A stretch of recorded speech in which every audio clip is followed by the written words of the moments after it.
네, 안녕하세요. 자, 이번 시간에는 우리가 스트레스에 대해서 학습하도록 하겠습니다. 우리가 직장을 갖게 되면은 사실은 이제 스트레스가 굉장히 많이 발생이 되죠. 그리고 또 개인적으로도 이 스트레스가 많이 발생이 됩니다. 그래서 이러한 스트레스가 직업에 미치는 영향이라든지 또 이것을 개인이 어떤 개인적인 성향, 직무 스트레스, 뭐 이런 것들을 우리가 한번 살펴보도록 하겠습니다. 스트레스라고 하는 것은, 의의를 보면은 이러한 그 상황에 대한 어떤 개인의 주관적 해석과 통제 가능성에 의존한다. 사실은 그 사람마다 이 스트레스를 받는 정도가 다르죠.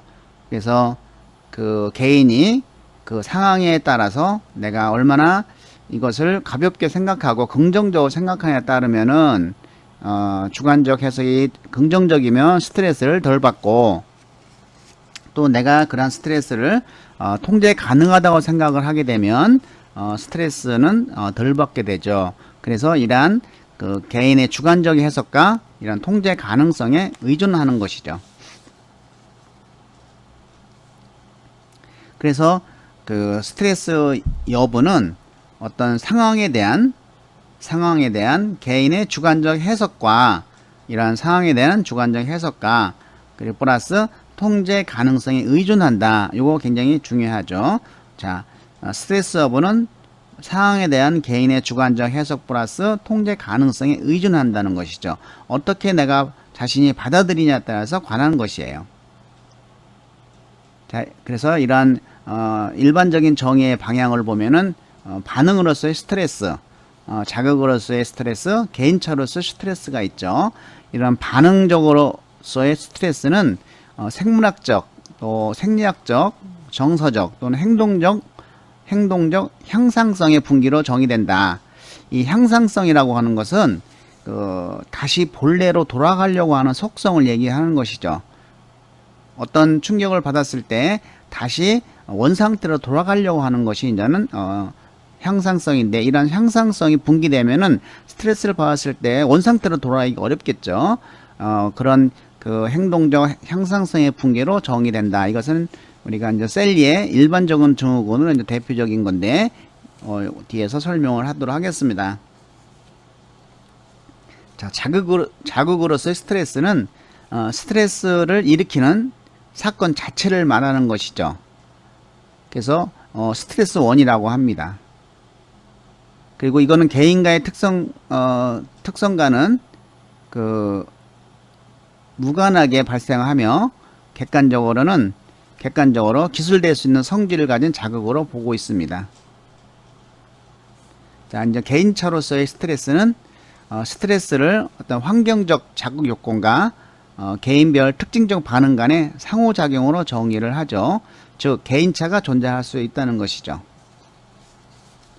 자, 세 번째로는 이제 직무 스트레스인데, 이러한 직무 스트레스는 개인을 위협하는 직무 환경이 있겠죠. 직무 환경이나 그러한 직무 환경의 특성이나 또는 뭐 특정한 직무와 관련된 이런 어떤 부정적인 환경 요인, 그리고 위협적인 직무 환경에 대한 반응이다라는 것이죠. 이것도 또한 개인의 능력과 이런 직무 구조와의 불일치 등으로도 정의될 수 있다. 이런 것이 이제 직무 스트레스다라는 것이죠. 개인의 능력과 직무 구조의 불일치. 자, 직무 성과와 스트레스. 요거는 우리가 꼭 기억을 해 주시기 바랍니다. 직무 성과와 이제 스트레스의 관계죠. 그래서 육자형 가설이라고 합니다. 자, 우리가 흥분이나 욕구, 긴장이 증대되면 어느 수준까지는 과제 수행이 증가하다가 그 이후에는 비조직화 및 수행 감손이 증가된다는 것을 뜻하는 것이죠. 자, 여기 보시면은 그 처음에 스트레스가 낮을 때 성과는 좀 낮죠. 스트레스가 적정한 긴장감과 경제의식이 있으면은 직무 성과는 굉장히 높습니다.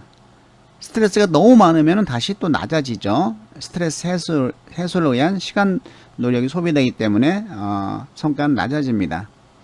그래서 이 스트레스는 전부 다 직무 성과를 방해하는 것은 아니죠. 적절한 스트레스는 직무 성과 수준을 높여준다라는 것을 우리가 기억을 해야 되겠습니다. 스트레스 수준이 너무 낮거나 너무 높으면 건강이나 작업 능률은 그만큼 낮아지고, 스트레스를 적당하면 건강도 최적 수준으로 유지되고 작업 능률도 최대가 된다는 가설이다. 자, 스트레스의 어떤 기능적인 것을 살펴보면은 그냥 스트레스의 양면성이 있다. 우리가 스트레스라고 해서 모두 다 나쁜 것은 아니다. 좋은 점이 있고 나쁜 점이 있다. 이렇게 기억만 하시면 됩니다. 그래서 개인에게 있어서도 긍정적이고 또 건설적인 측면도 있어요. 그리고 부정적이고 파괴적인 측면도 동시에 가지고 있는 것이 이제 스트레스다. 자, 유형으로 보면은 이제 유스트레스. 이것은 스트레스의 반응이 건강하고 긍정적이며 건설적인 결과를 말하는 거죠. 유스트레스는. 그래서 개인과 조직의 복리와 관련된 성장성, 또 적응성, 높은 성과 수준과 관련이 높다. 또 디스트레스는 반대로 이제 스트레스 반응이 건강하지 못하고 부정적이며 파괴적인 결과를 가져오는 것이죠. 그래서 질병, 스트레스 받은 질병이 걸리죠. 질병, 노쇠, 이런 사망과 관련된 심장병, 또 높은 결근율과 같은 개인적, 조직적, 역기능적 결과를 포함하고 있습니다. 자, 이러한 그 스트레스 효과는 그 스트레스가 여러 가지 생활사의 전체적인 효과이며, 그것이 적응 반응이라는 욕구를 강화시킬 수 있다. 또 홈스와 레이는 여러 가지 생활사에 대해서 점수를 부여해서 이 생활 변화 단위로 스트레스 효과를 분석한 바 있죠. 그럼 여기서 우리가 알아둘 것은 스트레스는 개인에게 긍정적인 측면도 있고 부정적인 측면이 있다. 그걸 유스트레트, 디스트레트라고 한다. 이 정도만 기억을 하면 되겠습니다. 자, 셀리의 일반 적응 증후군. 이거는 우리가 굉장히 중요해서 꼭 기억을 해야 되겠죠. 자, 3단계. 일단 단계를 기억하시면 됩니다. 경계, 저항, 탈진. 경고 단계, 이것은 경고 단계라고 합니다. 경고 단계, 저항 단계, 소진 단계, 탈진, 소진 단계. 그래서 일단 이것은 셀리의 일반 적응 증후군이라고 합니다. GAS라고 하죠. GAS. 자, 경고 단계에는 일단 초기 긴급 반응인 것이죠. 그래서 막 열이 난다든지 머리가 아프다든지 근육통을 온다든지 관절통이 온다든지 단맛이 없다든지 굉장히 피로감을 느낀다든지 일반적인 이런 것들이 이제는 경고 단계에 해당되고, 이럴 때는 가장 우리가 초기니까 직업 상담 심리에서 배운 이런 합리화, 어떤 방어 기제를 사용할 수 있다는 것이죠. 자기 자신을 합리화한다든지 아니라고 부정하는 것 같은 방어 기제를 사용할 수 있다. 자, 저항기에는 이제 신체가 연장된 스트레스에 계속해서 반응해야 할 때 나타나는 것이죠. 그러한 경고에서 온 스트레스가 계속적으로 반응을 할 때 나타나는 겁니다.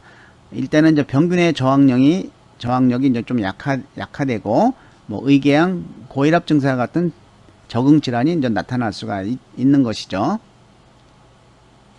이러한 경직된 방어 기제나 기타의 대처 방법을 사용하게 되는데, 만약에 이제 만성적인 불안증이 있거나 신경질적인 사람은 보통 이 심리적 스트레스의 두 번째 단계인 것이죠. 막 불안하고 또 신경질적인 사람이죠. 신경질적으로 부리는 사람. 그러다가 이제는 소진 단계죠. 스트레스가 계속 연장되면 이제 도달된 단계가 소진 단계면 탈진하는 것이죠. 그럴 때 뭐 환각도 보이고 망상증 보이고 그리고 심한 정신분열증 환자의 어떤 그런 이상한 행동 특성이 나타나기도 하죠. 이것을 방치하게 되면은 정신병자에게 나타나는 이런 무감각한 상태, 일종의 이제 심리적 죽음으로 티행하는 경향이 생기는 것이죠. 그럼 어떻게 해야 되겠어, 우리가? 경고 반응이 올 때 경고 단계에서 해결해야 하는 것이 가장 좋죠. 그러한 스트레스를 빨리빨리 해결하는 것이 중요하다.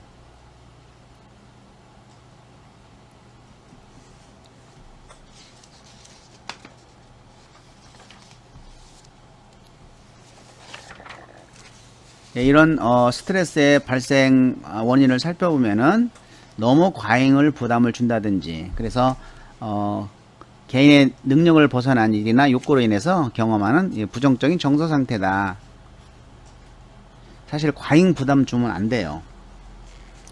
제 친한 친구도 대학교 4학년 때 자살을 했는데 그 이유가 집에서 혼자 대학을 다니고 또 가정에서 너무 기대를 하니까 굉장히 과잉 부담을 준 것이죠. 근데 취업은 현실적으로 그렇게 되지 못하고 또 여러 가지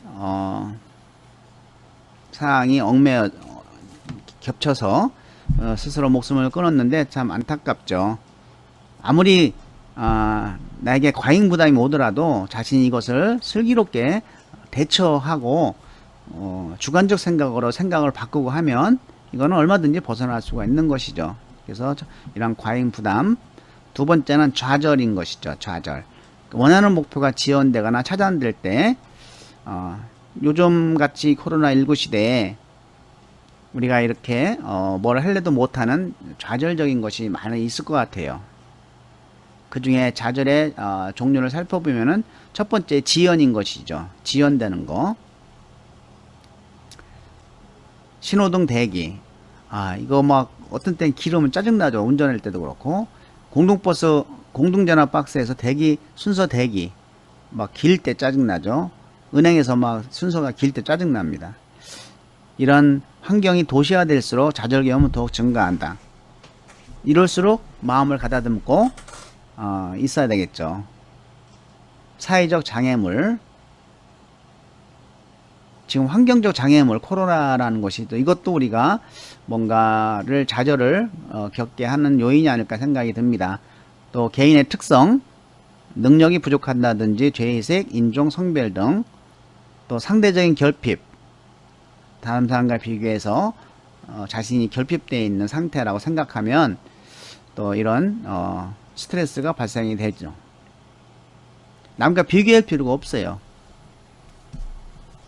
결과의 좌절, 좌절의 결과, 가끔 분노와 공격 행위를 초래하게 되는 것, 이런 것이 이제 어떤 좌절에 대한 발생 원인이 되겠고, 자 이제 세 번째는 이제 갈등인데, 요 갈등은 우리가 좀 기억을 해야 되지 않나 싶습니다.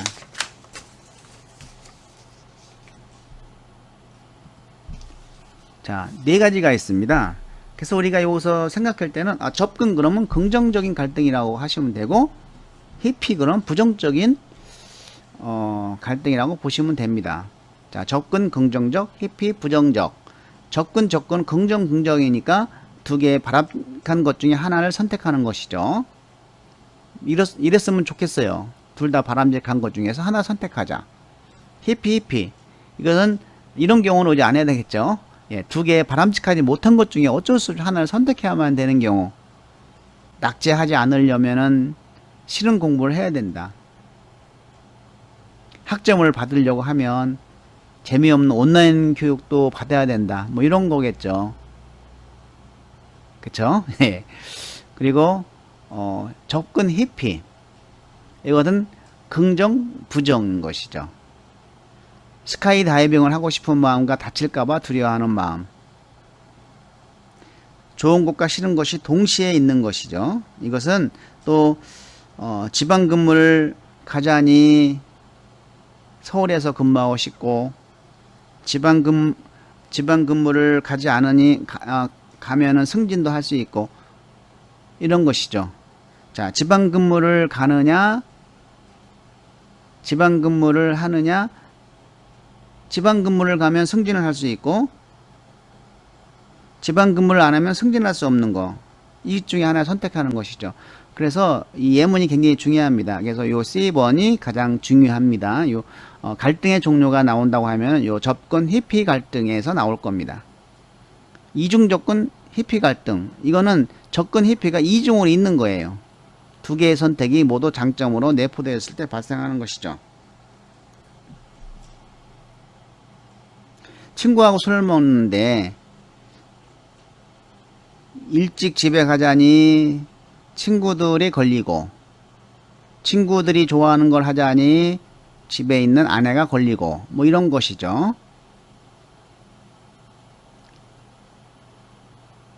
그리고 네 번째는 이제 그 생활의 변화. 이것도 이제 우리가 스트레스를 주는 요인 중에 하나죠. 평소 익숙했던 생활 환경이 바뀔 때 경험하는 정서 상태고 탈피성 스트레스. 뭐 원하는 만큼의 자극이 없을 경우.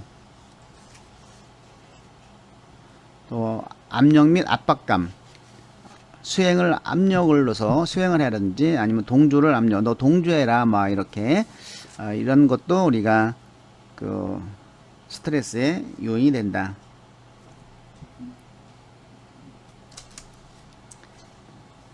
자, 요거 또 중요한 내용입니다.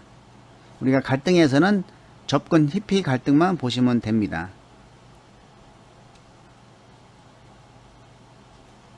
자, 조직 내적 직무와 스트레스의 제 요인. 첫 번째는 역할 요구입니다. 역할 요구에는 역할 갈등과 역할 모호성이 있죠. 이 역할 모호성 아주 굉장히 직장에서 좀 어렵습니다. 내가 어떤 역할을 해야 하는지 잘 얘기를 안 해줘요. 이런 것들이 좀 스트레스를 대기 발령이라는 것이 있죠. 이것도 역할 모호성 중에 하나라고 봅니다. 저도 사장 말을 잘 안 듣는다고 해서 대기 발령한 적이 있어요. 그래서 결국은 그냥 내 승질에 못 이겨서 그만뒀습니다. 그 다음에 과업 요구, 직업의 유형, 경력 개발, 뭐 관리직 직무, 정형적 직무, 작업 과부하 이런 것들이 이제 과업 요구고, 그 다음에 물리적 요구, 뭐 소음, 열기 및 냉기, 습도, 조명, 기계적 진동, 또 개인 간 요구, 불일치 및 부조화 상태가 있죠. 그리고 사회적인 조밀도, 성과 평가, 직무의 불안전성, 환경에 예속된 행동, 뭐 연마적 퍼스널리티, 리더십, 스타일, 집단 압력. 여기서 우리가 알아줄 것은 이런 역할 갈등과 역할 모호성, 이런 네 가지를 우리가 일단 기억을 해주시기 바랍니다.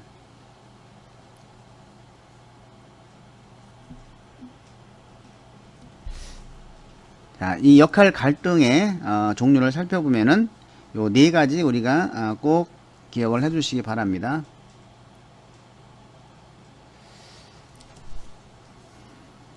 자, 그런데 우리가 여기서 한번 알아볼 것은 그 과제의 특성에 따라서도 직무 관련 이런 스트레스의 요인이 되는데 굉장히 지루한다든지 이런 날 이런 것들 과제가 굉장히 지루하면은 이것도 이제 스트레스의 제 요인이 되죠.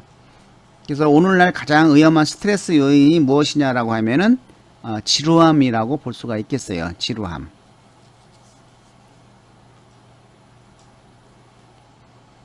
그리고 그 다음에는 이제 역할 요구, 역할 갈등이겠죠. 자, 네 가지 꼭 기억을 해주시기 바랍니다. 개인 내 역할 갈등.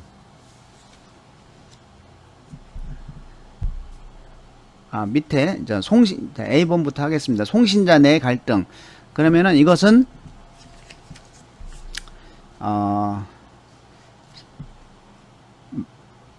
자기 마음의 어떤 송신자 내 갈등인 것이죠. 이것은 둘 이상 송신을 해야 되니까 둘 이상의 서로 모순되는 기대를 할 때 생기는 겁니다. 둘 이상의 서로 모순된 기대를 할 때 송신자 내의 갈등인 것이죠. 예를 들어서 일 처리 빨리 해. 그런데 꼼꼼하게 하라. 뭐 이런 것이죠. 서로 두 개 이상의 모순된 기대를 할 때가 송신자 내 갈등이고, 송신자 간 갈등은 서로 상반되는 역할 기대를 전달할 때이죠. 송신자 간이니까 두 명이죠. 상사와 부하의 요구가 다를 때, 상사는 이렇게 지시를 했는데 부하는 또 이렇게 해달라고 하고, 그럼 상사와 부하의 요구가 다를 때 중간에서 중간 관리자가 겪는 그런 갈등이라고 보시면 되겠습니다. 그래서 송신자 간 갈등 우리가 밑줄 치고 체크를 하면 되겠습니다. 저도 사실은 그 직장 다닐 때 저희 부장은 뭐 이렇게 왜 총무직에 있으니까 옛날에는 이렇게 선물 같은 것이 많이 들어왔어요. 뭐 구스티켓 같은 거 특히. 근데 그것을 전부 부장은 하나도 주지 말라는 거예요. 내 밑에 직원들한테. 그거 다 받아가지고 자기가 일부 챙겨주고 뭐 그냥 비서실에 다 넘기는 겁니다. 잘 보이려고. 나는 그러면 내 밑에 애들은 뭡니까? 그래서 그냥 얘기도 안 하고 밑에 애들이 요구하는 대로 내가 하나씩 지급하고 먼저 지급하고 보고를 했어요. 그래서 한번 혼난 적 있지만 난 당당하게 얘기를 했죠. 이것이 저는 송신자 간 갈등이 되겠다. 자, 그리고 이제 개인 간 역할 갈등. 자, 이 개인 간 역할 갈등은 직업과 직업 이외의 갈등이라고 보시면 돼요. 직업과 직업 이외. 직업에서 열심히 일하라고 하지만 집에서는 빨리 오라 그래. 이런 거죠. 그리고 개인 내 역할 갈등은 개인 내 혼자 갈등을 느끼는 겁니다. 내 가치관과 갈등을 느끼는 거예요.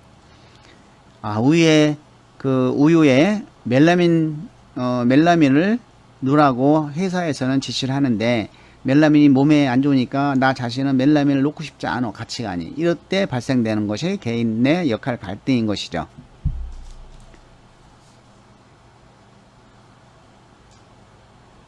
니콜슨과 고은은 이런 작업 환경이 공식적이고 구조적인 조직은 이러한 구조적인 변수에서 역할 갈등이 발생한다. 구조적인 변수. 그리고 비공식 비구조적 조직은 인간관계에서 역할 갈등이 발생한다고 보고 있습니다. 그래서 우리가 직장에서의 어떤 대인관계가 굉장히 중요하다고 볼 수 있겠어요. 역할 모호성, 역할을 맡고 있는 사람이 자신의 역할에 대한 다른 사람의 기대를 확실하게 알지 못하는 경우에 발생하는 것이죠. 역할 모호성. 그리고 이 역할 모호성은 역할 갈등보다 더 직무 만족과 이 부적인 상관관계가 있다고 봅니다. 역할 모호성. 직무를 잘 안 주는 거예요. 권한 책임 등을 자체 없애버리는 것이죠. 불분명하게 하는 거예요. 그러면 어떤 일을 해야 될지 모르니까 굉장히 스트레스를 많이 받죠. 삼성에서도 가끔 이런 방법을 쓰기도 합니다. 구조조정할 때 그냥 책상 하나 놓고 알아서 일을 찾아서 하라고 합니다. 그때 못 버티면은 나가는 거고, 버티면 또 다시 부르는 경우가 많이 있습니다. 제 사촌 조카 동생도 버텨서 지금 다니고 있습니다. 아직. 자, 그 다음에 이제 과업 요구. 과업을 많이 요구를 할 때 발생되는 스트레스죠. 그래서 이 과업 요구에는 어떤 직업의 유형이 있고 또 경력 개발, 단계별 스트레스가 있다. 이것은 그냥 과업 요구가 스트레스의 원인이 된다. 이런 것만 기억을 하시면 되겠습니다.